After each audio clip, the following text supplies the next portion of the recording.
I'm Christina. I'm Katherine. I'm Amy. I'm Lauren, and today we're going to talk about mental health.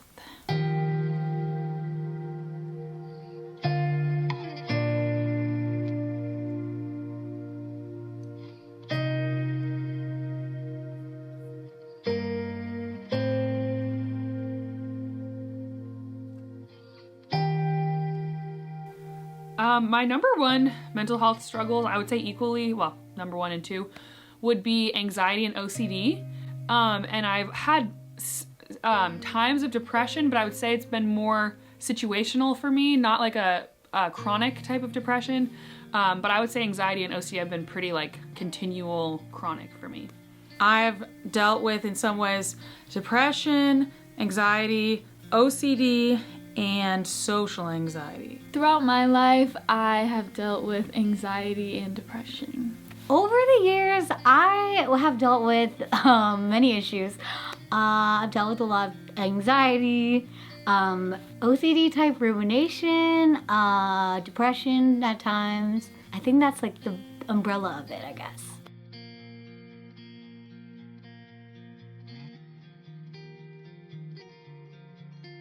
So my anxiety and OCD started when I was a child, and I didn't really know that's what it was at the time. I thought that every kid was like that. And then I started reading about childhood OCD, and like through therapy and stuff, I discovered that I had these different aspects to my mental health. When I was a kid, I remember reading something about kids that have childhood OCD a lot of times have a preoccupation with their parent dying. So I remember thinking a lot that my mom was gonna die and being really scared that was gonna happen. And I also had this continual fear of someone in my family dying, and I kept thinking like, if I can do this one action that's unrelated to them dying, then they'll be safe and they won't be hurt or die. And like, so I remember like a lot of numbers type of games. So like I would look at a number on the microwave, and before I looked, I would tell myself like, if it's above this number, then that means the person's gonna be okay. And if it's below it, they're not. But then if I saw it was below, I'm like, let me do it again. Like, you know, like I would always try to like fix it in my mind. Because I think with childhood OCD, like I wanted to feel in control. And I still struggle with that a lot. I definitely had a lot of depression as a teenager. I remember feeling very, very numb all the time and just sort of like this sort of clogged feeling. So like, I remember having this, revelation, I guess, when I was like 14, where I was walking around town center where we lived, and I remember looking at the sky and just being like, I feel dead inside. Like I don't really feel like alive as a human. Like I feel very like numb. And I think that was the first time I was ever aware that my emotional state was very clogged. And so I started going into this sort of transformation period when I was 15, 16, where I really started to dive into my emotions, discover myself. I started writing a ton of poetry, writing into a journal. I remember writing, like, I took this notebook and I wrote feelings, and I wrote, I remember writing like, I was 17, this is like my first time really expressing my feelings for my entire life. And I was like, I just feel like I need an invisible set of ears to listen to me. I don't want to talk to a person because I feel like they're gonna judge me, and I just want to talk to someone that's not gonna tell me what to do or judge me or criticize me. So I just started pouring out everything that I was feeling, completely uncensored, into these journals. It's really sad reading back. I'm like, wow, you were a very sad teenager. And I was definitely very depressed a lot of my teenage years. And then I had I've always had continual battle with anxiety that's manifested in panic attacks. And then also now as an adult, I have a kind of, I don't know if it's adult OCD, it's just OCD in general, but it kind of, for me, it manifests in more flare-ups. So it's not like a continual, I feel like people have this sort of stereotype of OCD being like, oh, you have to like touch the doorknob 5 times, which I know some people that can be how it manifests, but there's also a whole element of it that's all about your thoughts and like intrusive thoughts and sort of this, these things you don't want to think about. So for me, this happens a lot when I'm going through a big life transition. For instance, getting married like I did last year, having babies. When I first got married, I kept having these obsessive thoughts about my husband dying. See a pattern here. It's like you have this precious person in your life, and sorry, I'm getting kind of emotional thinking about that, but it's like you're so afraid of losing that person or that relationship, and it means so much to you that you would do anything just to feel in control, because life just can feel so out of your control. And I think that's what anxiety and OCD is all about, at least for me. is wanting to try to maintain some sense that this life that can be so scary and out of control, and people can die or people can get hurt that you love, and you can't stop it. So I noticed I started having these scary thoughts when I first got married, like thinking that my husband was gonna die, and I would wake up and I would have like sleep paralysis and thinking like he's gonna get in a car accident on the way to work, and my heart would be pounding and I would be like frozen in my bed. Or I would develop this like preoccupation of like, I can't touch a knife in the kitchen because I'm gonna drop it and cut myself. Like it sounds really like scary, but I was just afraid of all these things because I was so scared of this life transition. I think it was coming up in that way. So basically, I've been really high anxiety on the high anxiety scale. I don't know. Since I like stepped on the scene, like I don't quite remember not being high strung. Like it wasn't like, oh, it was just this laid back like child that never felt anxious, and then all of a sudden it like developed later.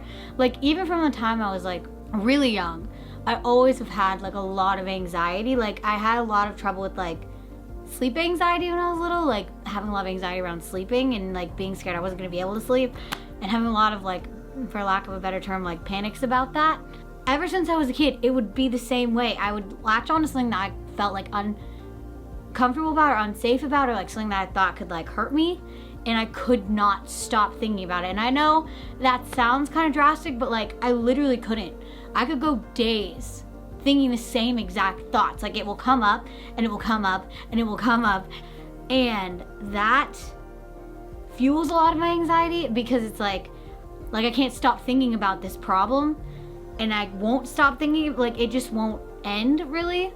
And a lot of the depression I think that I've had, and it's more situational I would say, has been from getting into these really bad spirals with rumination.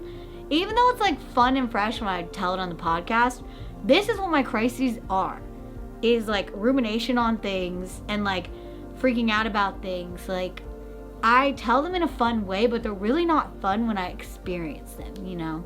I think I'm gonna talk more about anxiety today because I think that's a little easier for me to talk about. Not that any of it's that easy to talk about. You know, I'm more of a private person, but trying to branch out. I feel like I actually had a lot of anxiety even as a kid.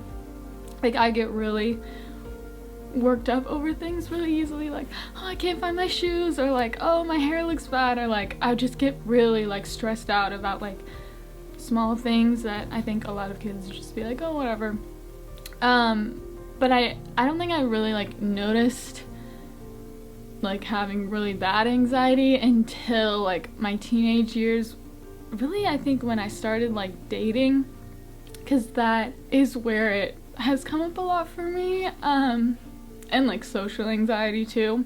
I don't know, every like romantic experience I've ever had just came with like really, really bad anxiety, like to the point where there was like a couple times that I literally just stopped talking to someone because I was like, I can't handle this. And like it wasn't just like, oh, like butterflies, oh, I'm nervous to see you. It was like, I can't eat, I'm so nauseous, and like it's not like I'm not hungry, I'm just so nauseous that like if I eat something I will throw up. Like if I knew I was gonna see like someone that I liked that day, then that whole day and the day before, maybe even that week before, it's just like I can't eat. And if there's like an ongoing involvement, like just for like months, it was just really hard to eat. And like looking back, I'm like, I don't know how I did that, because like I really like barely ate. That was really hard for me too. I think like when we were on tour in Europe a few times, like that wasn't like a relationship anxiety thing, but I think just like meeting so many new people, like meet and greets are always really hard for me, and like being on stage is kind of anxiety inducing for me too, even though I like it. Like it's just hard. And I didn't really at that point like to share my struggles or my feelings with people. I think because I didn't want to like burden anyone, or like I didn't want people to worry about me, because like, oh, I'm fine, like I'm dealing with it. So, are you? Probably not. but it was hard like eating in front of people, like with my sisters or my parents, like because I didn't want anyone to notice that like I wasn't eating. I didn't want anyone to like comment on that because I didn't want to say like, yeah, I'm having a really hard time right now. Like, I don't know, I just didn't want to like impose on anyone.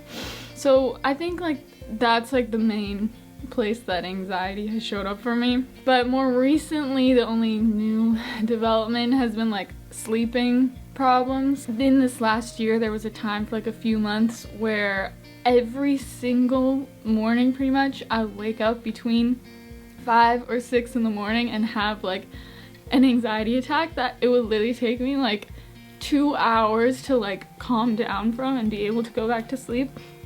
And it didn't matter like what time I went to sleep, like I couldn't fall asleep till like 1 or 2 in the morning. It doesn't matter, I'm up 5 or 6 like having an anxiety attack, and it really just felt like I'm being tortured every day.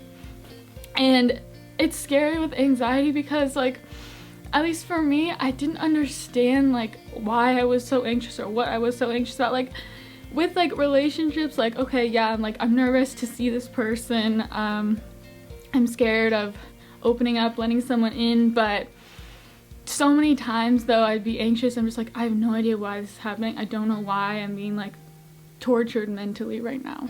So I've had a lot of ups and downs in my life, and I've had some really dark moments throughout the years, and I had a big struggle with depression, particularly in my teenage years. Then I had a big one in like I think early 20s or mid 20s, and then recently with my postpartum depression, I had my darkest, I would say, almost year, maybe several months, my darkest time ever.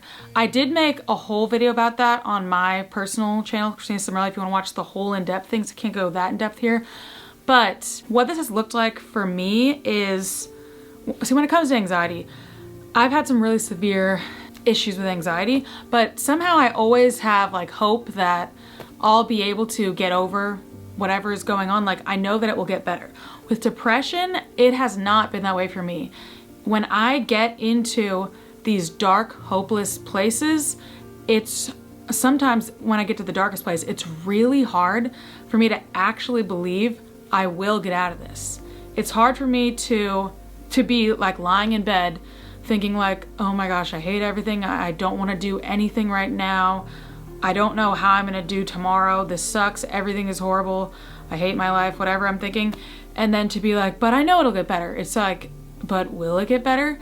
And I'll seriously question, will anything get better, or will I literally be stuck in this forever? Because yesterday was horrible, today was horrible, so tomorrow's probably also going to be horrible.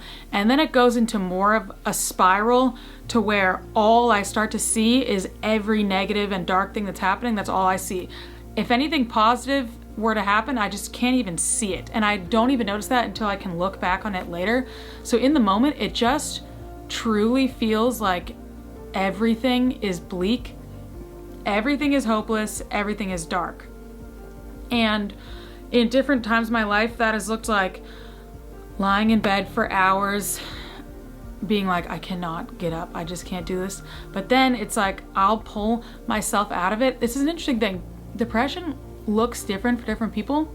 Sometimes it really comes out in your appearance and you can see like this person's going through a hard time. Sometimes it doesn't at all. And I feel like I'm kind of like that. So I could be like really struggling that night or that morning and just like, I hate everything. I can't do this. I can't do anything. And then I'm like, okay, I have to get up. I have to do this. So then I just get dressed, do everything. And I feel like it almost looks like everything's fine. I feel like that's almost scary in some ways because it's like no one knows how you're actually feeling. And sometimes you won't even admit to yourself that it's that bad. You're like, it's not that bad because I'm still doing all this stuff. I'm still like making it through work and school and whatever. So I can't be that bad, can I? And that is really dangerous because you can like trick yourself in those moments. But I think I've noticed a few themes when it comes to my like darker thoughts and the place that I go to. And at one point, the theme was like it's kind of like I don't matter to people maybe. It's kind of even hard for me to get to the root of things now. I still have a hard time getting in touch with myself, which is so annoying. And then later on, it was more like I can't make an impact. Like okay, that's kind of similar. It's like nothing I do matters. Later on, more recently, I think it was more like I'm completely powerless. I'm stuck. Nothing will ever change. And the thing about all of this is that it's always very permanent, like extreme thinking. So it's like nothing matters. No one cares. Everything is hopeless. There's not any room for like gray. It's just like black and white. And it's like 100, 0, 100. Which is that's not actually how life is. But in the moment, it really feels like that.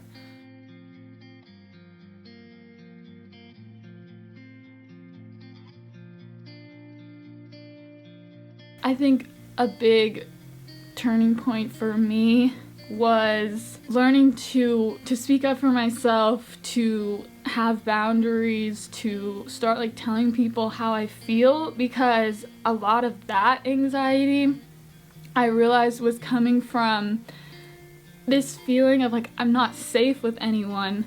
I'm trying so hard to just please everyone and be easy to be around and be what people want, that I don't feel safe, because I'm like, okay, I'm not gonna speak up for myself. No one else is gonna know like what I want or what I need. So it's just like completely just emotionally unsafe in like every social situation. And then especially like romantically, like there's just so much like added pressure to that, and like added like intimacy, where it's like if you don't tell someone like, oh, I don't like it when you do that, oh, I'm uncomfortable with this or that, it's like every time you see them it's like something's gonna happen where I'm uncomfortable, I don't like this or that, but it's just gonna happen because I can't speak up for myself, I can't say anything about it. So once I kind of realized that that was like a big part of it, and I started just like saying what I think, what I need, like to me, I feel like that was like starting a fight, but that shouldn't be a fight. You just saying, hey, I don't like this, I'm uncomfortable with this, this is how I feel, this is what I want, this is what I need. And I kind of realized like, oh, okay, some people will have a problem with that, but that just tells you like, okay, this is not a healthy relationship. And a lot of people actually, when you tell them, hey, this is how I feel, this is what I need to feel comfortable right now, like this is what I want, they actually will respect that, and it's not so scary to open up to someone or be close with someone or be around people, because you know like, okay, even if other people aren't going to treat me right or take care of me in the situation, at least I know I will. Like someone's taking care of me, I will speak up for myself, I will leave if I need to, I will say what needs to be said. And then I think also like with my like anxiety attacks, I kind of always just like try to ride them out, and like, yeah, I would try to kind of like think through like, okay, why am I feeling this way, what's going on, but I wasn't exactly like getting to the root or really like doing much. Like I kind of just like, okay, I'm just gonna lay in my bed until I feel better or until I have to go do something else. So when I learned some like actual like calming strategies, which I always thought those were kind of dumb, of like, oh, breathe, but it's like, actually no, you do need to breathe, like deep breathing, like with your hand on your chest and your hand on your stomach, like it's like, why would that do anything? But that actually like helped me a lot. And then actually like writing down in my notes like, I'm scared of this, I'm scared of that, like instead of just like, I feel anxiety, like what am I scared of right now? Like going outside, going for a walk, yeah, writing everything down, like I said, splashing cold water in your face, all these things that like actually calm down your nervous system so that you can actually like start to think about what's actually going on. That helped me so much into not taking like hours to calm down from a panic attack to like, okay, it was more like 20 minutes I could like calm down. I mean, going to therapy is definitely a huge turning point. I would say for me, my biggest turning point though has just been developing the habit of being able to actually talk to someone when I'm having a panic attack or when I'm feeling really isolated and alone, because I used to just freeze and not be able to, like, physically I could not reach out. I would sit there and stare at my phone and be like, I want to call my friend, I want to call my boyfriend at the time, who's now my husband. Like, I wanted to so badly, but my mind would just tell me, no, you can't do it. They're not gonna understand, they're gonna judge you. So being able to develop the skill of reaching out and not believing that I'm just a burden that no one wants to hear from, or that I'm just burdening people with my problems if I tell them, that has been one of the most transformative things, just to feel like I don't have to carry everything alone.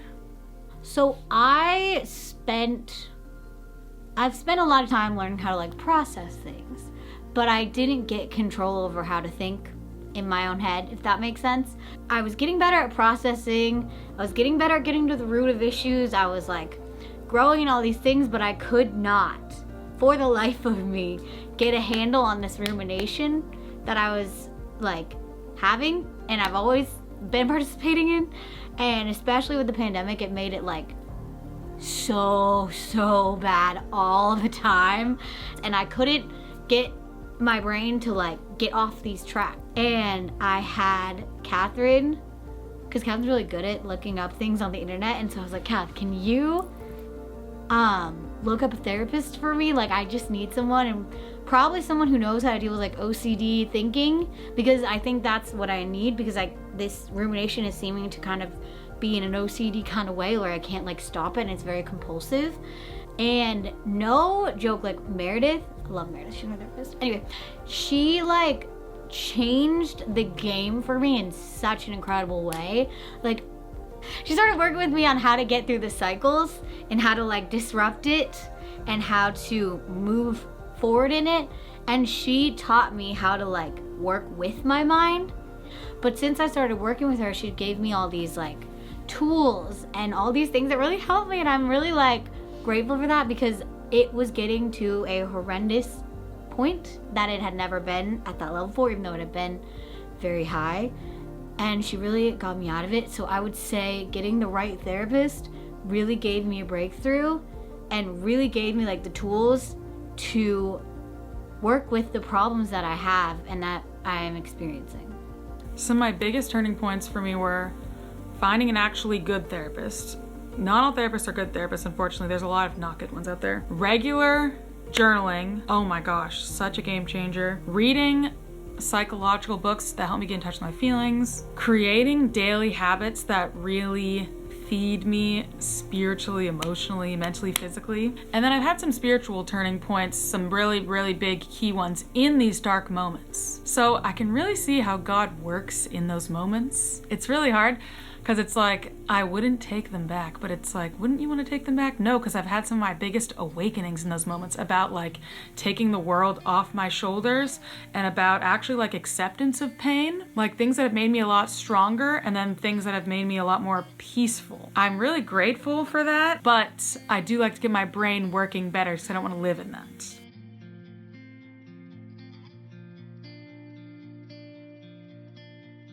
I would say look for a therapist that specializes in what you have a problem with, because that seems like obvious, I guess, but I realized so many therapists I went to like that weren't that helpful. They didn't really specialize in what I actually had a problem with. If you're not seeing like some sort of change every single session, you're not with a good therapist for you. Like, you might think like, oh, well, that's a lot to ask, but actually like a really good therapist for you, every single session you will come out of it like making a change, learning something, having a new tool to work on things better.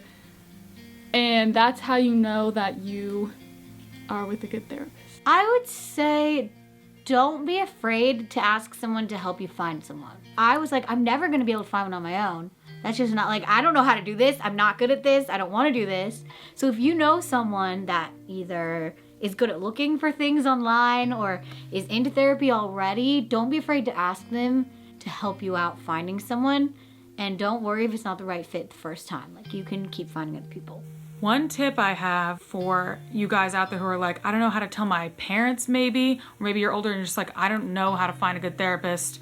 Oftentimes we might think like we're automatically wrong and the therapist's automatically right. So like if you go into a therapist and you feel really uncomfortable and you kind of feel like maybe they were kind of rude or something, you might be like, oh, well, it's probably just my fault. That's not necessarily true. I want you to realize like when you find a therapist, when you meet with a therapist, you need to connect with them and you need to trust them. And if something feels off, find a different one. It's not automatically your fault. Find a different one. That's my biggest tip. If you're scared to tell your parents, write them a letter, try that. Or maybe you just need to start seeking help on your own in some way. Maybe you can't tell them yet. Maybe you need to start with watching YouTube videos on these things, reading books until you get the courage. My number one tip is don't stop, never give up on yourself. Ever, ever, ever. Even if you need to give up for a day, don't give up the next day. Take a break and then try again the next day. But never, ever, ever give up on yourself. The biggest overarching thing that I've learned about mental health is that mental health is basically the same, extremely similar to physical health. And I learned this, I'm not gonna take credit, this is from the book You Are Not a Rock, which is an amazing book about mental health that I recommend to anyone who struggles. And he says mental health is like physical health in that it is not this big grand thing where you have this amazing therapy session and then you're cured for a month. It's like, no, it's a daily practice of like these daily things that you do over and over. And sometimes you're gonna have bad days and sometimes you're gonna have good days. That's just how life is. It's all these ups and downs you can't control, which I wanna feel like I can, but you can't control it. All you can do is figure out what works for you. Like for me, I'll give you some examples. Taking baths. That is an extremely helpful part of my mental health practice because I'm so in my head that taking a bath forces me to get out of my head, into my body and into the present moment, which helps me calm down my nervous system and stop freaking out. So that's something that I have to do regularly to feel better. So that's just one example, but there are so many different things you could do. I know for me, reaching out to people and talking about it, going to therapy regularly, maintaining good physical health like walking, exercise. So find the things that work for you and practice those things on a daily basis because it's not just this quick fix. It's a daily practice that you do that adds up over time to make you a mentally healthy person. All right, I just want to remind you guys, if you like the topics we discussed in this video, you will probably love the Cimorelli podcast. We come at it from a lot more of a humorous, fun angle, but we do get really deep. I mean, there are tears shed sometimes on the podcast, but overall, it's a fun podcast where we get really deep. You learn a lot of life lessons, and we touch on a lot of these same topics. We get into a lot of mental health tips and self-care things that have like genuinely changed our lives. So if you like this, definitely head on over to the Cimorelli Podcast YouTube channel. Subscribe there. You can watch our podcast. It comes out every week. You will probably love it. If you're a Cimorelli stan in general, you will love it. All right. Thanks for watching. We love the Sim fam. Make sure you subscribe. We'll see you guys in the next video. Bye.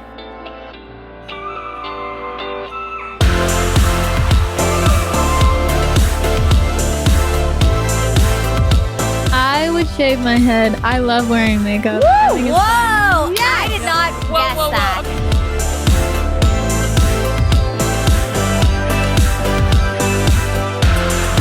Think you know our voices? Time to put your ears to the test.